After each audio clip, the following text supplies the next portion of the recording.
आपकी पाठ्य पुस्तक का छठा प्रश्न है, शिक्षा बच्चों का जन्मसिद्ध अधिकार है। इस दिशा में लेखिका के प्रयासों का उल्लेख कीजिए। उत्तर है, लेखिका का मानना था कि शिक्षा बच्चों का जन्मसिद्ध अधिकार है। लेखिका कर्नाटक के बागलकोट नामक एक छोटे से कस्बे में नियुक्त थीं। उस कस्बे में बच्चों की शिक्षा के लिए किसी अच्छे स्कूल का प्रबंध नहीं था।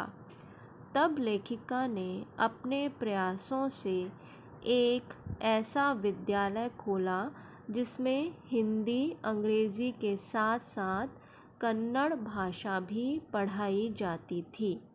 लेखिका के प्रयास से इस स्कूल को कर्नाटक राज्य से मान्यता भी प्राप्त हुई और आगे चलकर इस विद्यालय के बच्चों को बड़ी बड़ी शिक्षण संस्थाओं में प्रवेश भी मिला।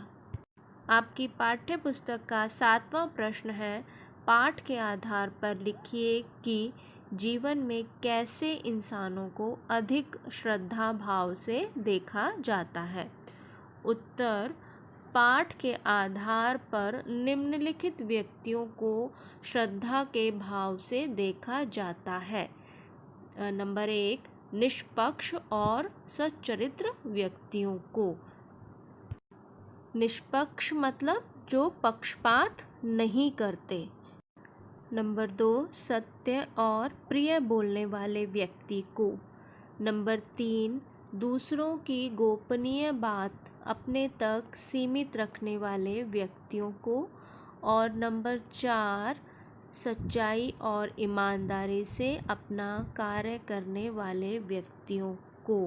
ये ऐसे व्यक्ति हैं जिन्हें हम पाठ के आधार पर कह सकते हैं कि श्रद्धा भाव से देखा जाता है।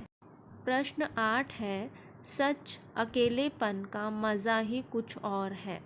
इस कथन के आधार पर लेखिका की बहन व लेखिका के व्यक्तित्व के बारे में अपने विचार व्यक्त कीजिए। ये जो वाक्य है ये रेणु के संदर्भ में जो उनकी बहन है और खुद अपने संदर्भ में लेखिका ने कहा है।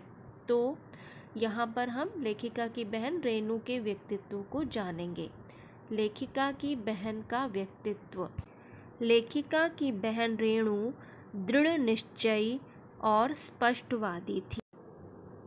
दृढ़ निश्चयी मतलब जो पक्का इरादा कर लेते हैं वो, और स्पष्टवादी मतलब साफ साफ बोलने वाली।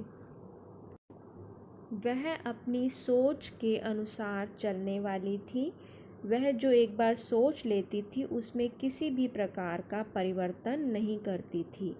अकेले पैदल स्कूल जाना और शहर में बारिश के कारण पानी भर जाने पर और सबके रोके जाने पर भी स्कूल जाना ऐसे उदाहरण हैं जो उनके ज़िद्दी होने का उदाहरण पेश करते हैं। इस वाक्य के संदर्भ में लेखिका का व्यक्तित्व। लेखिका सरल और विनम्र स्वभाव की थीं। वे सच्चाई और ईमानदारी के साथ अपना कार्य करती थीं। वे सामाजिक रूप से जागरूक महिला थीं, मतलब उन्होंने समाज में जो कुछ हो रहा है उसमें वो किस तरह से अपना योगदान दे सकती हैं इसके लिए भी उन्होंने प्रयास किए।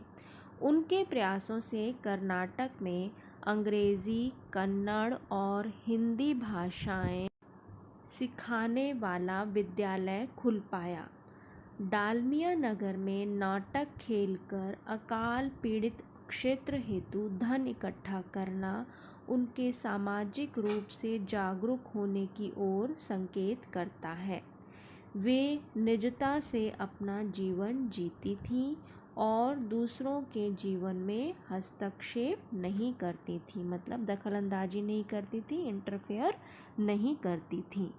ये थे आपकी पाठ्य पुस्तक के प्रश्नोत्तर। आगे की वीडियो में हम अतिरिक्त प्रश्नोत्तर करेंगे।